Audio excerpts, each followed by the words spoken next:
Quando Rodolfo começou a recitar o Salmo, ele citou Aleph, né? Lembre-se, Aleph é a letra do alfabeto hebraico que começa as primeiras palavras de cada verso, certo? Então, todas as palavras começam com Aleph, né?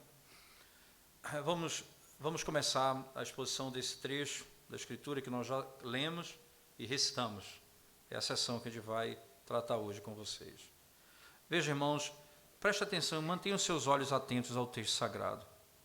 O salmista, nesse texto aqui, ele mostra que aqueles que são chamados de piedosos são os que de fato são felizes, os que são de fato felizes, os que conhecem a felicidade. Interessante porque eles são e certamente serão felizes, os que são chamados aqui no texto de piedosos. A felicidade é algo que todos nós desejamos, não é? E é algo que nós temos buscado até, muita gente vive atrás da felicidade. A Escritura, por exemplo, no Salmo de número 1, começa dizendo: bem-aventurado ou feliz é o homem que não anda segundo o conselho dos ímpios, não se detém no caminho dos pecadores, nem se assenta na roda dos escarnecedores. Aí diz: antes o seu prazer está na lei do Senhor e na sua lei medita dia e noite. Feliz é o homem que não anda segundo o conselho dos ímpios. Então, a felicidade, ela está ligada a ter as Escrituras como minha fonte de verdade e ser guiado por ela no modo como eu ando, e não necessariamente seguir o conselho daqueles que me afastam da verdade. A felicidade é algo buscado e desejado. E não pense diferente. Deus fez o homem no jardim e ele era pleno de felicidade. Infelizmente, ele trocou a felicidade pela miséria quando ele quebrou a lei de Deus. Ele não poderia usufruir do jardim sem obediência. Só uma maneira de usufruir da criação, sendo obediente.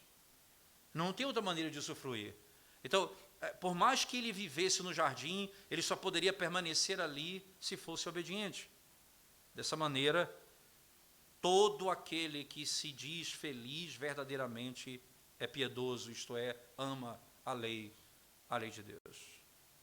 Todo homem feliz verdadeiramente ama a lei de Deus.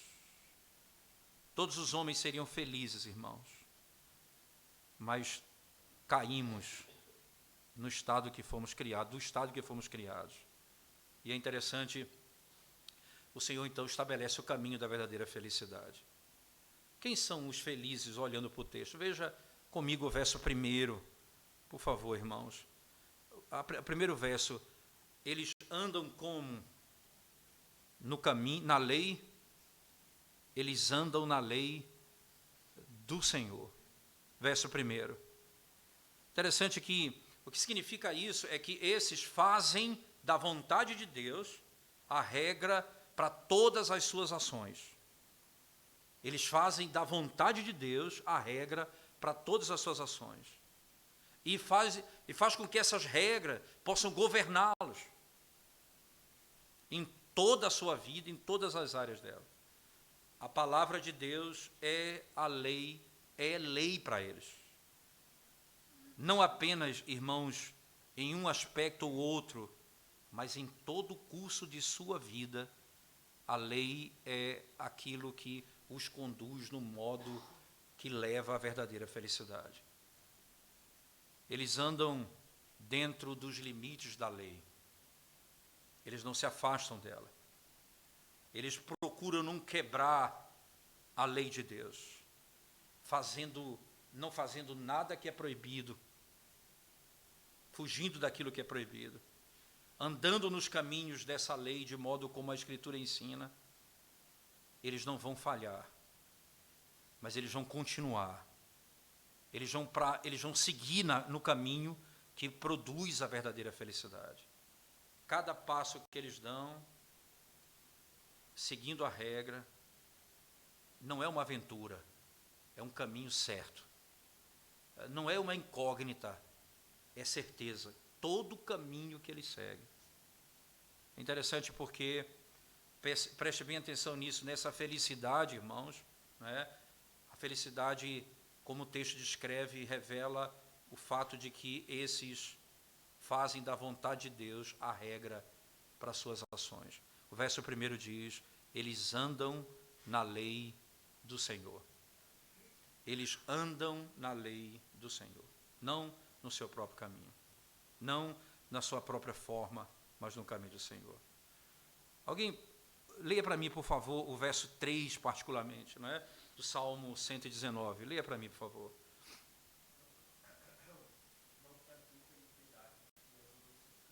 Interessante, de novo, eles andam nos seus, eles não praticam iniquidade e andam nos seus caminhos. O caminho que foi apontado para que eles andassem, o caminho que foi determinado para eles andarem. É importante isso porque isso, irmãos, não é apenas a questão de discurso, não é uma questão de palavras, não é? Mas é regra para andar. Entende isso? Não é o que é que eu penso da lei, como é que eu reflito sobre ela, não é somente isso. Então ele diz, eles andam no caminho da lei. É muito mais do que simplesmente o falar ou o discursar sobre isso. É o viver de acordo com ela. A felicidade pertence àqueles que andam dessa forma.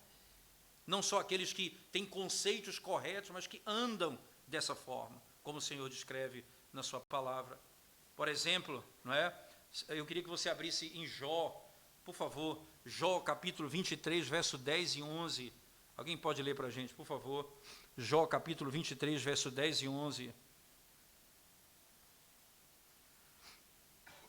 Mas ele sabe o meu caminho, se ele me provasse, sairia eu como ouro. Os meus pés guiaram as suas pisadas. Guardei o seu caminho e não me perdeu. Ele sabe os meus, o início do texto, verso 10. Quem é que sabe o meu caminho, irmãos? O Senhor sabe o meu caminho, não me desviei deles. Veja ainda, no mesmo livro de Jó, 31, verso 7, por favor.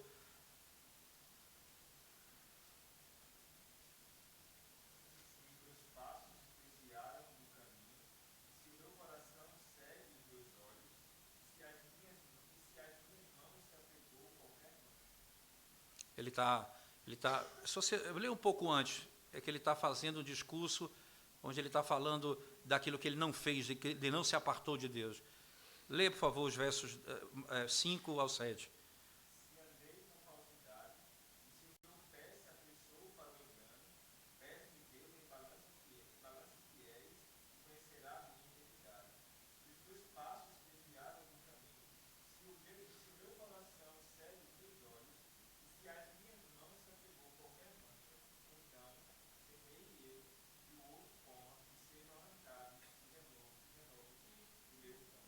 Interessante, né?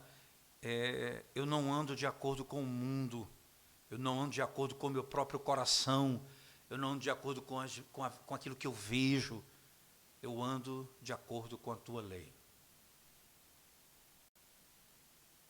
O salmista descreve, eles andam nos meus caminhos. A felicidade é daqueles que andam nos caminhos do Senhor. Não apenas, irmãos, nesse aspecto, mas a felicidade também,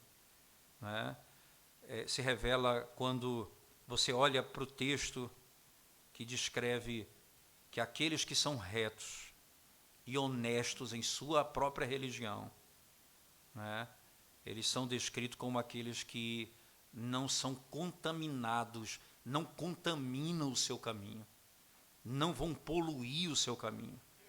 Eles não apenas se guardam puros, ou mesmo da poluição de pecados atuais, não é apenas isso, mas eles são sinceros nas suas intenções. O espírito deles não existe culpa. Eles são bons como eles parecem ser. Eles não parecem ser e não são. eles são bons, eles são sinceros. Interessante isso, porque se você voltar no texto comigo, veja, leia para mim, do verso 1 ao 3, mais uma vez, do Salmo 119, somente esses 3 versos, preste atenção na leitura. Alguém pode fazer para a gente, por favor?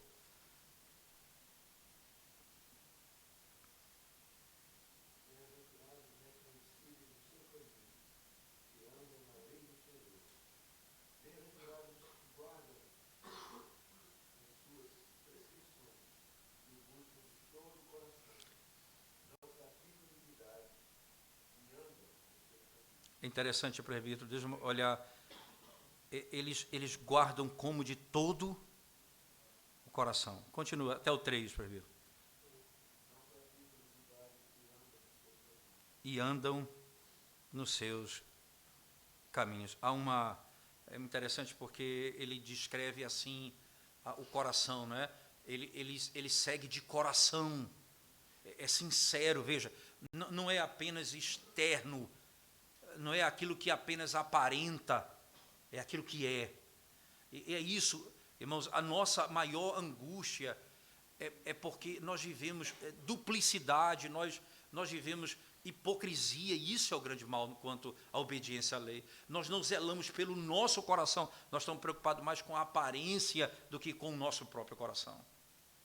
E o salmista diz, bem-aventurado aquele, e aí ele diz a expressão que com sinceridade de coração, ou de todo o coração, usa a terminologia para descrever a totalidade do homem submetido a Deus, não apenas o aspecto externo, mas também o coração dele.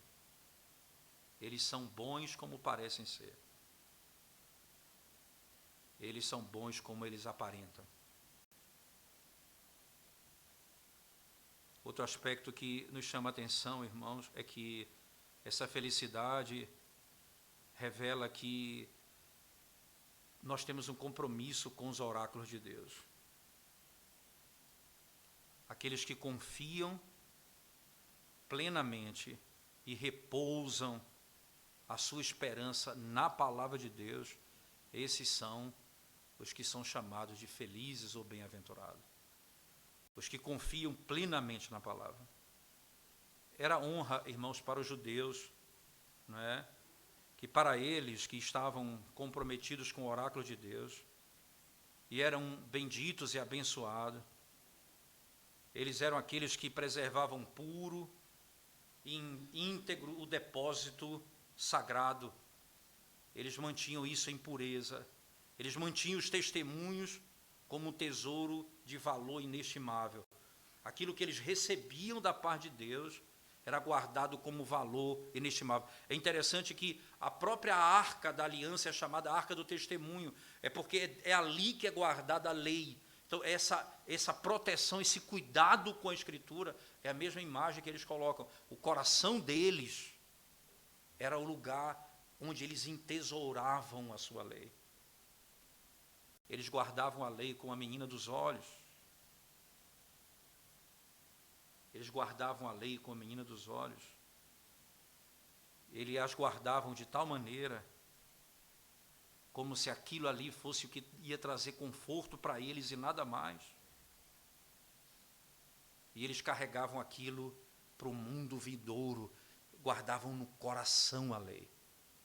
E eles deixavam para trás o conhecimento e a profissão, para que aqueles que vêm depois deles possam ver o testemunho no mundo.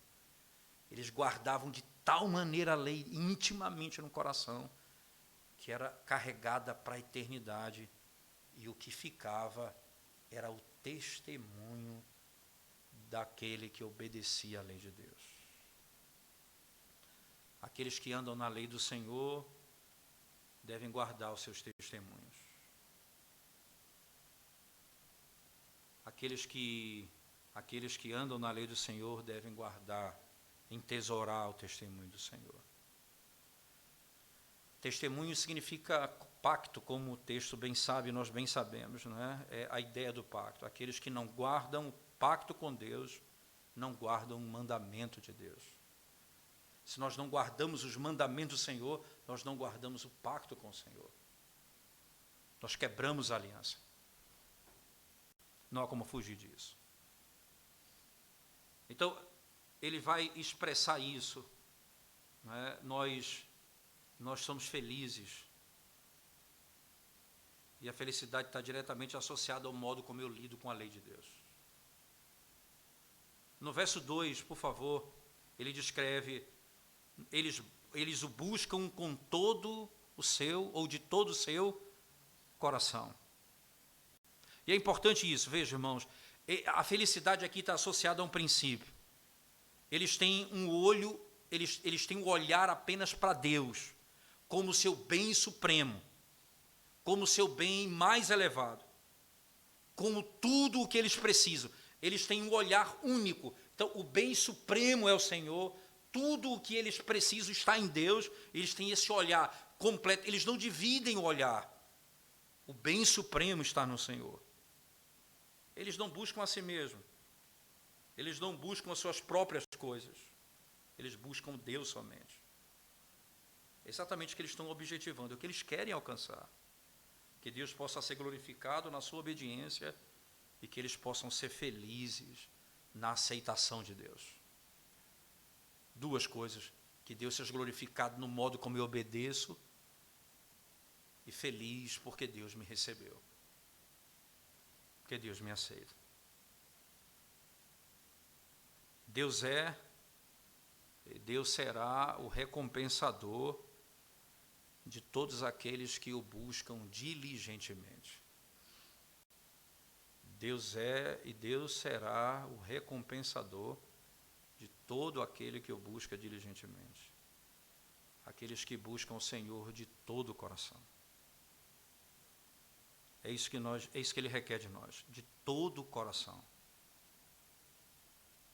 Nós não podemos dividir o nosso coração entre mundo e Deus. Nosso coração todo pertence a Deus. Quem é feliz? Aquele que tem todo o coração devotado ao Senhor. Quem é feliz? Aquele que anda nos seus caminhos. Quem é feliz? Aqueles que não praticam ou que evitam todo pecado cuidadosamente. Aqueles que evitam o pecado cuidadosamente. Veja o verso 3, por favor. Ele diz, eles não praticam iniquidade. Eles não permitem que a sua alma se envolva em pecado. Engraçado porque eles não se comprometem, irmãos, como aqueles que são servos do pecado se comprometem com o pecado. Eles não praticam isso. Eles não comercializam com isso. Eles sabem do que são capazes e de como o coração é cheio de iniquidade. Por isso eles não se apartam dos caminhos do Senhor. De forma alguma. Eles são bem-aventurados. Eles são felizes porque fazem exatamente isso. Ora, preste bem atenção nisso, irmãos. Foi assim que Deus criou o homem e colocou no jardim do Éden para viver dessa forma. O salmista diz, bem-aventurado o homem que tem um coração dessa forma. Bem-aventurado o homem que busca com sinceridade a lei de Deus. Bem-aventurado o homem que não se envolve com coisas de iniquidade, que foge do pecado constantemente. Aqueles que exercitam sua alma dessa maneira têm sempre a consciência livre de ofensa. Todos que exercitam a vida dessa maneira têm sempre a consciência livre de ofensa. Feliz o homem que assim procede. Do verso 4, 5 e 6, particularmente até o 8, né, ele vai estabelecer, ainda dentro desse conceito, um outro argumento. Tá certo? Veja, nós somos aqui ensinados algumas coisas importantes, do verso 4 ao verso 6, primeiramente. Alguém pode ler para a gente, por favor, em voz audível, apenas o verso 4 ao verso 6. Condenai-vos,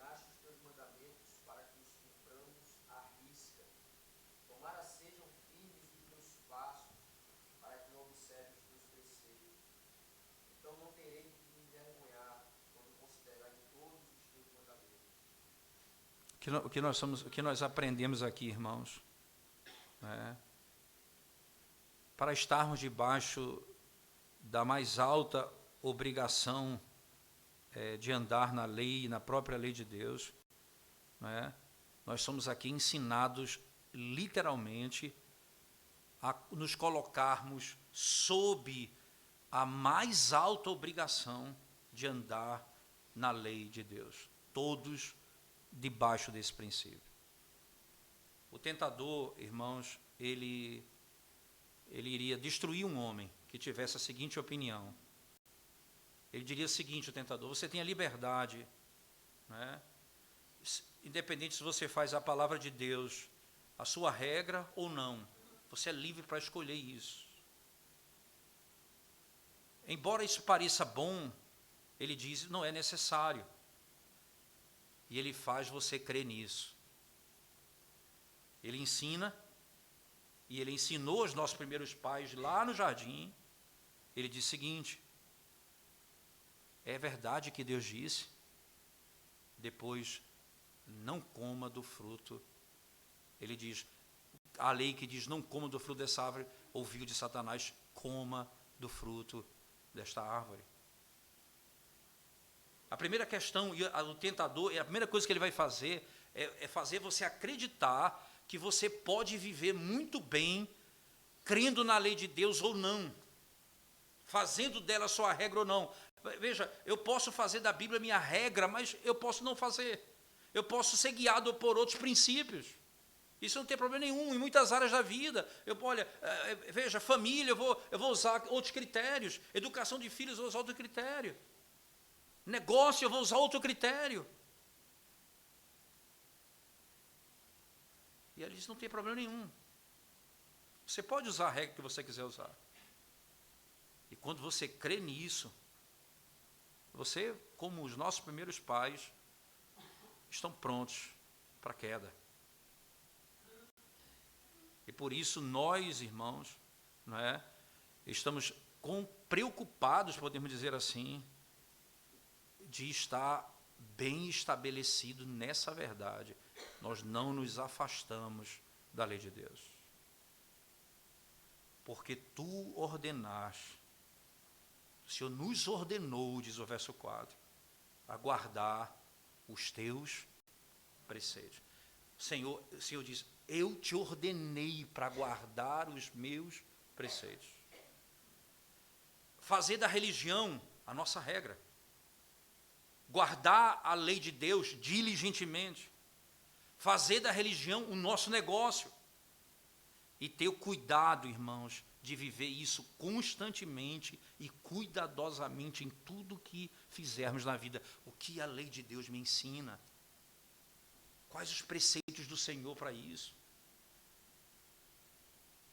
Como devo me portar quanto a isso? Nós somos obrigados, irmãos,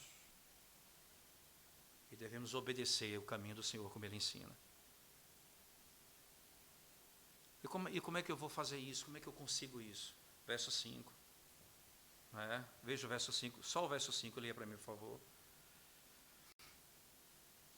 Tomara sejam firmes os teus passos, para que observe os teus preceitos. Que coisa interessante.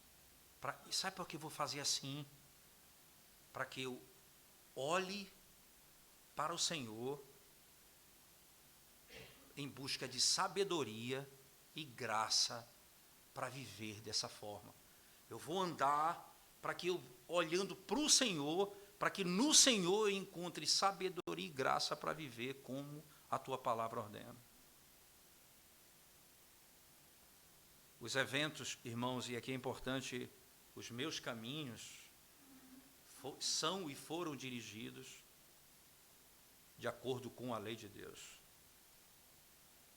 Não apenas todos os eventos, irmãos, que foram providenciados ou governados pela providência divina. Não apenas esse. Mas até mesmo outros. No serviço de Deus, na prática de qualquer área da nossa vida. Os nossos corações devem ser guiados e influenciados pelo Espírito de Deus, para que nós não possamos transgredir os mandamentos do Senhor. Eu olho para Ele, porque quanto mais eu estiver cheio dessa graça, eu vou fugir de andar contrário ao mandamento do Senhor. Não tem outro caminho para fazer. Eu não tenho como caminhar reto dessa forma, se eu não depender da graça e da misericórdia do Senhor. Não tenho como fazer. Os olhos do Senhor estão sobre nós, e os nossos olhos precisam estar colocados nele, para receber dele misericórdia e sabedoria. Não apenas para que os nossos olhos sejam dirigidos para poder contemplar os estatutos de Deus, mas para que os nossos corações sejam dirigidos a guardar os estatutos de Deus. Eu não olho apenas buscando contemplar a lei, mas andar segundo a lei. Interessante ainda porque a oração, não é, e o desejo de um homem bom pode até concordar com a vontade e o mandamento do Deus bom. Pode até concordar com o mandamento do Deus bom, né?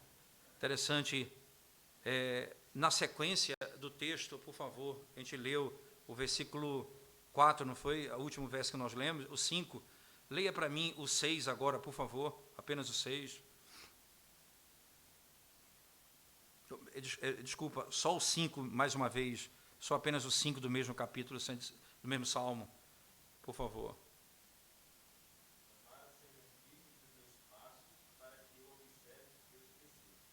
Interessante. Para que observe, veja a finalidade. Veja como é interessante. Tomara seja firme os meus passos para que eu observe os teus preceitos.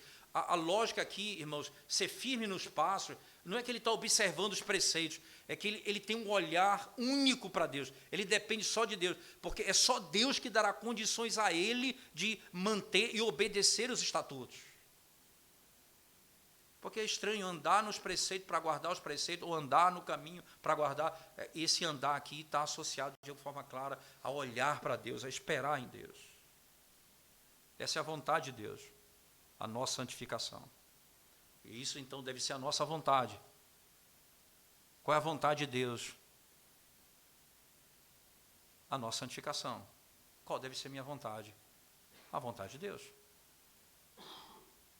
A vontade do homem deve ser a vontade de Deus. Seguir aquilo que Deus ordena. Ainda no verso 6 agora, por favor, mudando lá para a última sessão, o verso 6, alguém leia para a gente, por favor. Esse é um aspecto interessante ainda da obediência à lei. Alguém pode ler, por favor.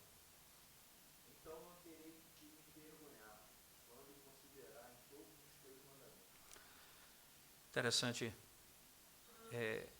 eu vou encontrar conforto nos teus mandamentos.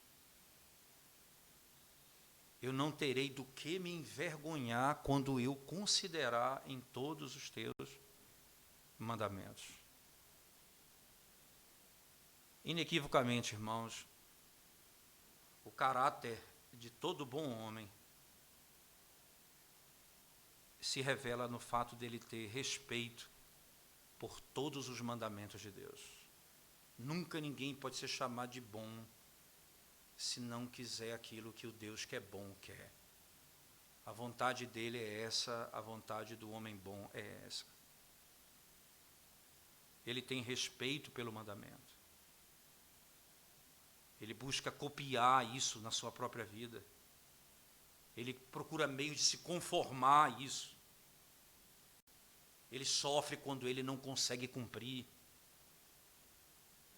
Sempre ligado à lei. Ele busca se conformar, ele busca, não é, praticar, e ele sofre quando ele não faz. toda a vida dele está ligada aos preceitos do Senhor.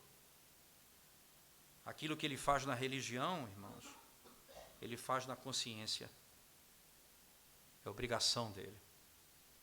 Ele tem respeito por todos os mandamentos, tanto um quanto o outro. Não é?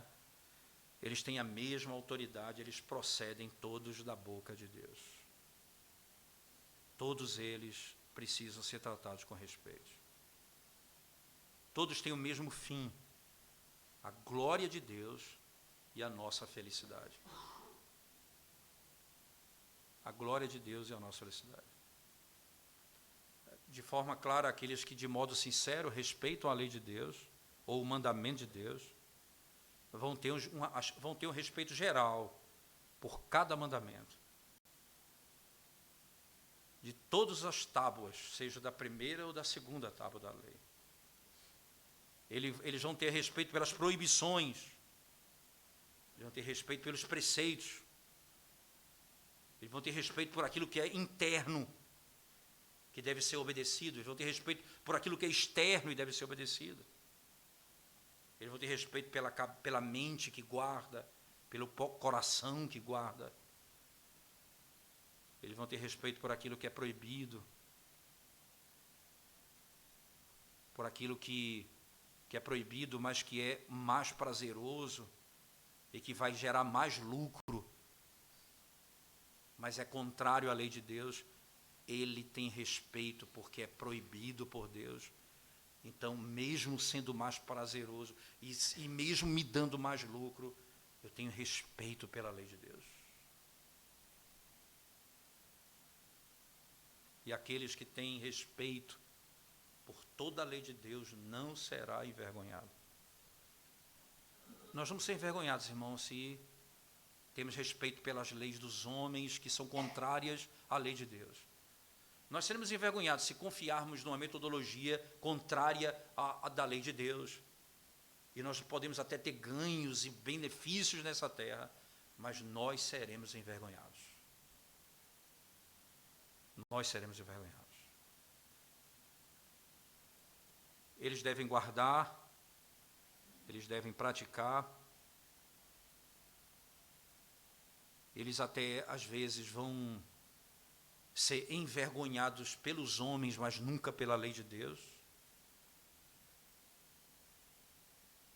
Eles têm confiança para com Deus, eles têm com clareza, a Escritura descreve isso, eles têm acesso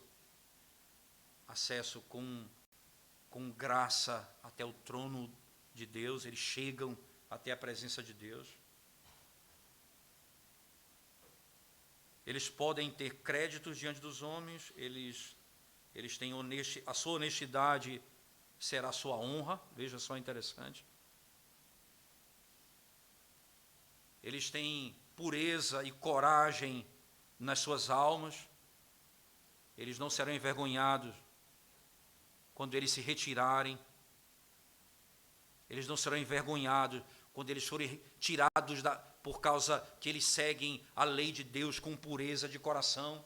Eles podem ser tirados e passar vergonha diante dos homens, mas nunca serão envergonhados diante de Deus. Davi chegou a dizer, palavras dele, todo aquele que é reto, busque ter conforto na sua retidão. Todo aquele que é reto, busque ter conforto na sua retidão. Todo aquele que busca fazer o que agrada a Deus, busque ter conforto naquilo que agrada a Deus, na lei de Deus, no ensinamento de Deus, tenha conforto nisso. E a importância em qualquer área da nossa vida. Em qualquer área da nossa vida. Isso é parte dos benefícios daqueles que amam e têm felicidade na lei de Deus. A última sessão que vai do verso 7 ao 8, por favor, alguém pode ler para nós, para a igreja, mais uma vez em voz audível, verso 7 a 8 apenas, e a gente encerra essa sessão. Render-te graças por integridade de coração, por te dar atendido os teus gestos juízes, cumprirei os teus decretos, não me desampares jamais. Davi aqui está se esforçando para se aperfeiçoar na sua religião. O material que uso, que é muito bom, que é o material do próprio Matthew Henry, comentando, ele diz exatamente isso, ele diz, em todas as coisas que ele tem falado, ele diz assim, né, Davi busca fazer a si mesmo mestre do seu negócio. Ele busca fazer a si mesmo mestre do seu próprio negócio. Ele espera aprender a justiça, os julgamentos da justiça de Deus. Ele sabia muito, mas ele queria aprender mais. Ele desejava conhecer mais. Ele ainda não tinha alcançado, ele diz, mas ele buscava a perfeição. Ele buscava praticar aquilo que ele cria. Enquanto nós vivermos, nós devemos aprender na escola de Cristo continuamente. Enquanto respirarmos, nós nunca devemos imaginar que chegamos a um conhecimento que não precisa mais de conhecimento. Precisamos sentar aos pés de Cristo. Nós precisamos sentar aos pés dele e aprender com ele. Os julgamentos de Deus são todos justos e por isso é desejável não apenas aprender esses julgamentos, irmãos, mas ser aprendido neles ou ser compreendido neles. Não apenas saber sobre eles, mas ser conhecido por eles. Onde o nosso coração é despertado, é revelado e nós sabemos mais sobre nós mesmos. Davi não imaginava que havia chegado a um fim, ele queria mais. Eu te louvarei com o coração, com a retidão de coração, quando eu tiver aprendido os teus julgamentos retos. Quando eu aprender mais de ti, eu vou te louvar com o coração reto.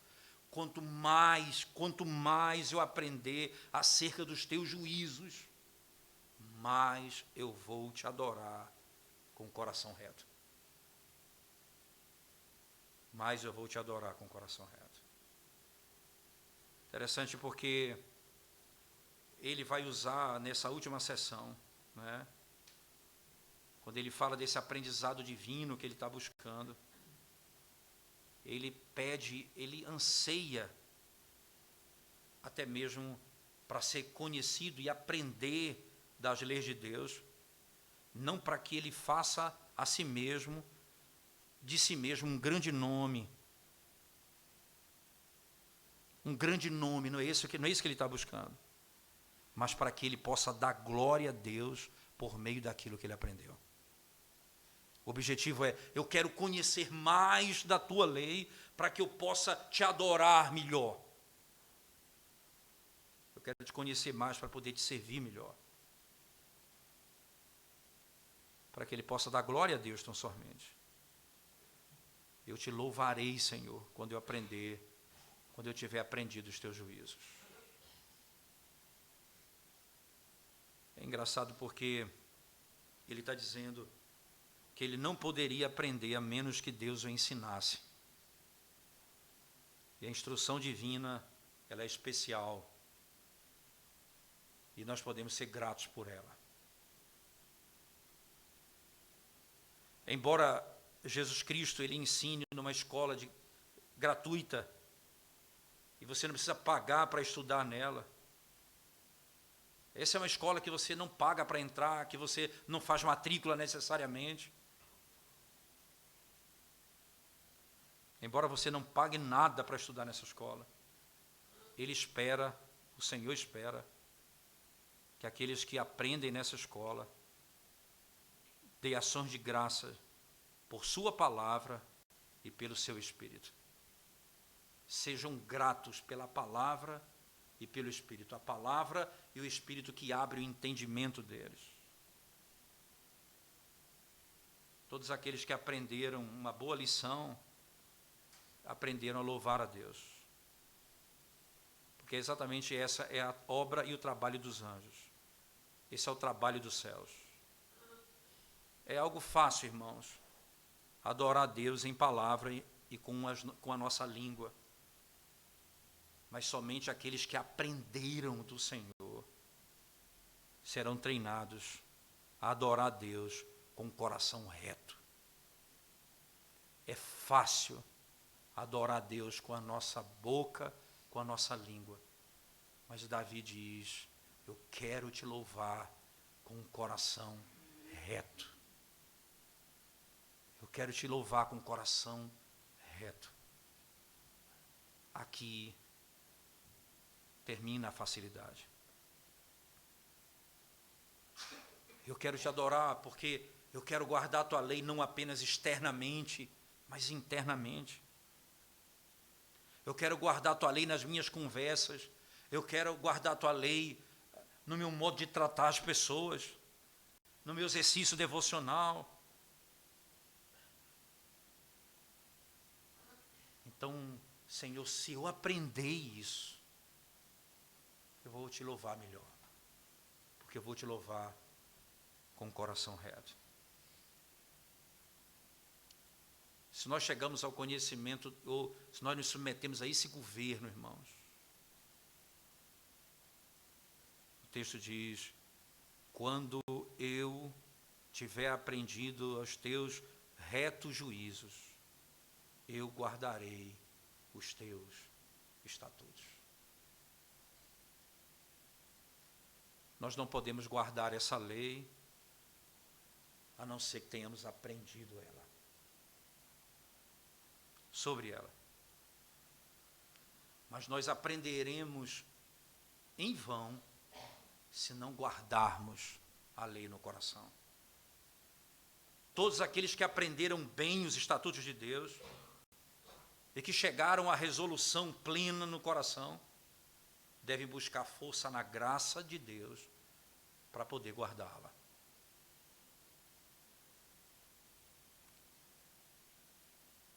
Engraçado a ênfase que Paulo dava a essa questão da consciência. Ele dizia: eu me esforço para ter minha consciência pura diante de Deus e diante dos homens. A consciência sem mácula, a consciência perdoada, a consciência lavada pelo sangue do Cordeiro.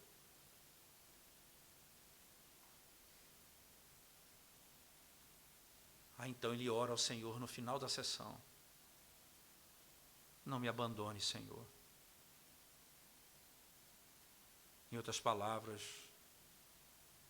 não me deixe à mercê da minha própria pessoa.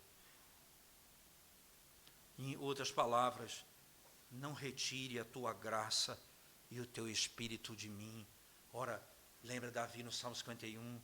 Não retire de mim o teu espírito. Não me deixe sozinho, Senhor. Não me deixe seguir a tua lei sozinho. Não me deixe interpretar a tua lei sozinho. Sem teu espírito, sem tua graça, eu não tenho como viver dessa forma. Eu não tenho como fazer.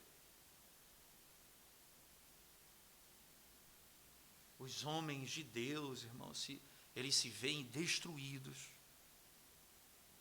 se Deus os abandona. Não há coisa pior do que você se sentir abandonado por Deus. Não é somente pelo conforto, é pela esperança que você não tem mais.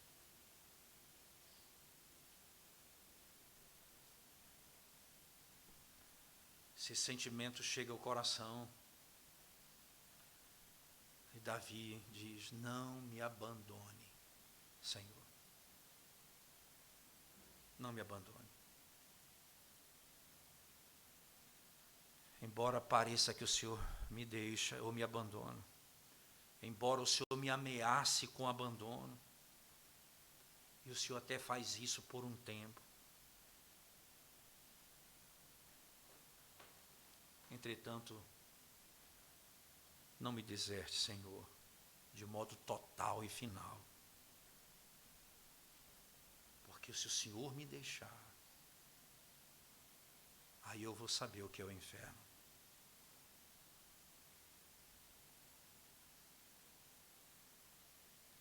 Não me abandone jamais.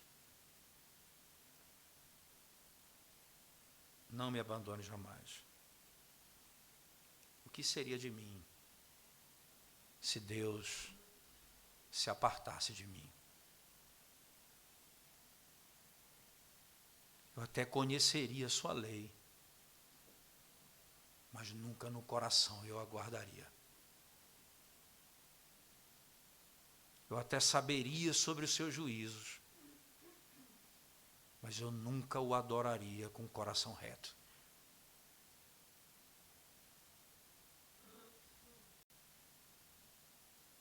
A lei do Senhor é o único caminho que você tem para reconhecer e viver de modo que Deus seja glorificado e você prove a verdadeira felicidade. Se fizermos o que o Senhor nos manda fazer, de coração. O texto que nós lemos, e eu vou só voltar na leitura dele, para nós encerrarmos, irmãos, ele diz exatamente assim, no verso 7 e 8. Render-te-ei graças com integridade de coração, quando tiver aprendido os teus retos juízos. Cumprirei os teus decretos, não me desampares jamais. Não me desampares jamais. Cumprirei os teus decretos, não me desampares jamais. Nós temos o privilégio, nessas quartas-feiras, de revisitarmos esse texto. Na próxima quarta, se o Senhor nos permitir, nós vamos tratar e cantar o salmo de que maneira poderá o jovem guardar puro o seu caminho. E nós vamos ler exatamente os 8 versos seguintes, onde nós vamos abordar na exposição dessa sessão na próxima quarta-feira. Eu não sei se os irmãos têm alguma pergunta, alguma dúvida sobre aquilo que ouviram no texto, por favor. Se há alguma dúvida, por favor, fale agora ou cale-se para sempre.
Isso é impressionante, porque normalmente o fundamentalismo e o pentecostalismo na sua história, né, separando as duas coisas, porque o pentecostalismo é diferente, o fundamentalismo é bem diferente do pentecostalismo, não tem exatamente o mesmo problema, mas trouxeram junto com eles o que se chama de dispensacionalismo, e com isso houve uma quebra na relação entre o Novo Testamento e o Velho Testamento, e consequentemente a gente teve dificuldades até hoje até de reerguer o pensamento para resgatar o papel da lei na igreja. Então é muito comum no meio evangélico hoje, por exemplo, você encontrar apreço por uma teologia que se chama, hoje o Novo Testamento rejeita o Antigo Testamento, e a lei que a gente segue hoje é a lei do amor. Então assim, essa coisa que está sendo dita aqui no Salmo 119, não tem nada a ver para a gente. Ora, o salmista, ele provou da graça de Deus. Ele em nenhum momento ele tinha o entendimento de que ele poderia guardar se não fosse pela graça de Deus. Tanto é que ele pedia a Deus para poder viver de acordo com aquilo. É a graça de Deus. E de modo claro, irmãos, é verdade que Jesus Cristo cumpriu a lei em nosso lugar. Mas nós que recebemos o Espírito de Deus, como filhos de Deus, nós vamos ser julgados pelas nossas obras, isto é, por aquilo que nós fazemos, pela nossa obediência. Não que as nossas obras vão me condenar ou salvar, entenda isso. Eu já estou redimido em Cristo. Mas o Salmo 62, e eu queria só citar como um texto-chave para entender isso, Salmo 62, veja lá, por favor, para mim, o último verso, veja como funciona o entendimento do salmista aí. O Salmo 62, verso 13, se eu não estou equivocado. É o 12, o último verso, né? Leia, por favor.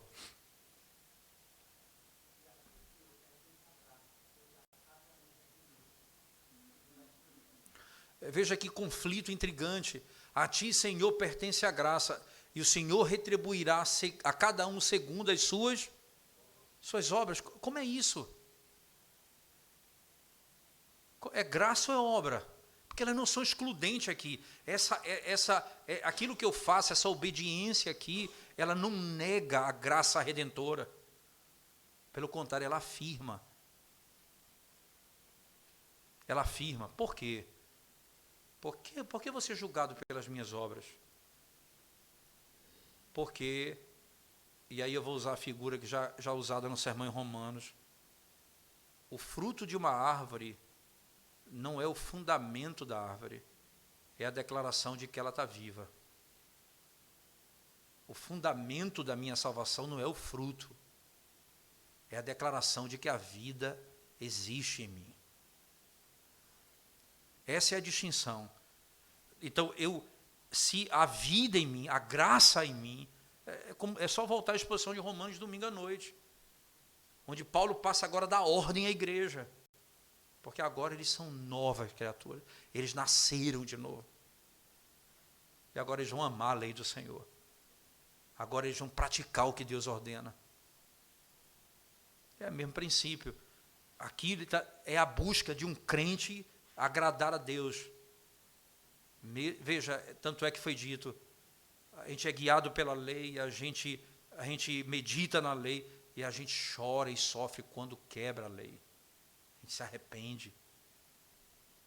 Porque a lei, ela é para ser vivida, e o meu coração precisa ser reto diante de Deus. E eu só posso guardar se for em Cristo.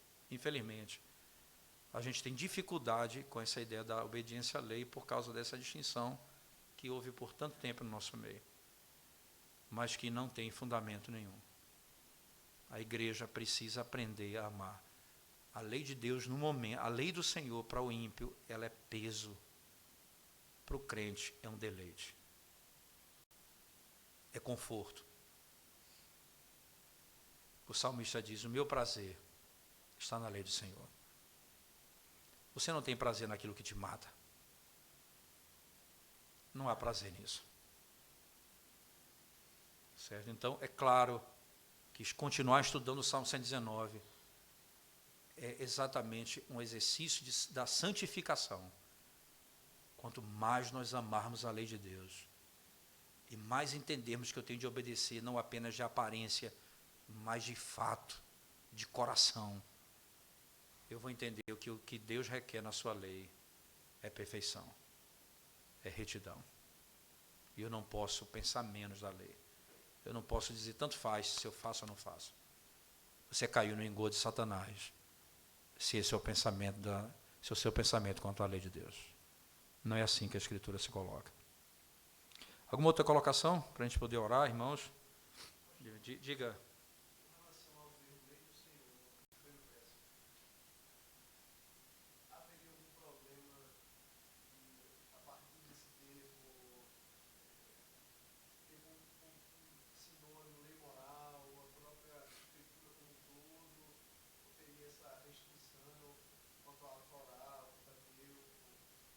Não, o termo lei do Senhor, como usado no Salmo 119, ele é usado também no Salmo 19.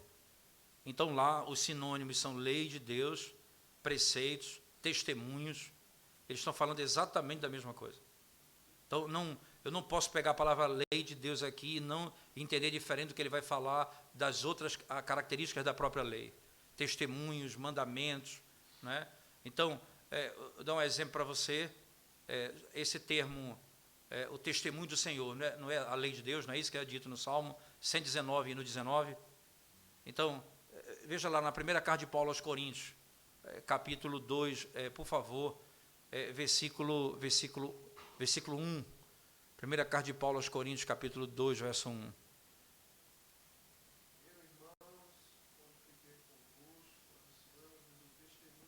Veja, irmãos, quando eu fui ter convosco anunciando o quê?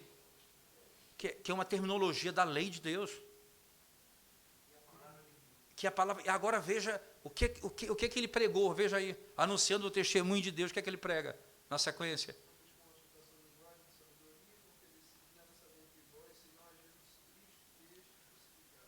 Eu preguei o testemunho do Senhor e decidi saber Cristo crucificado nele.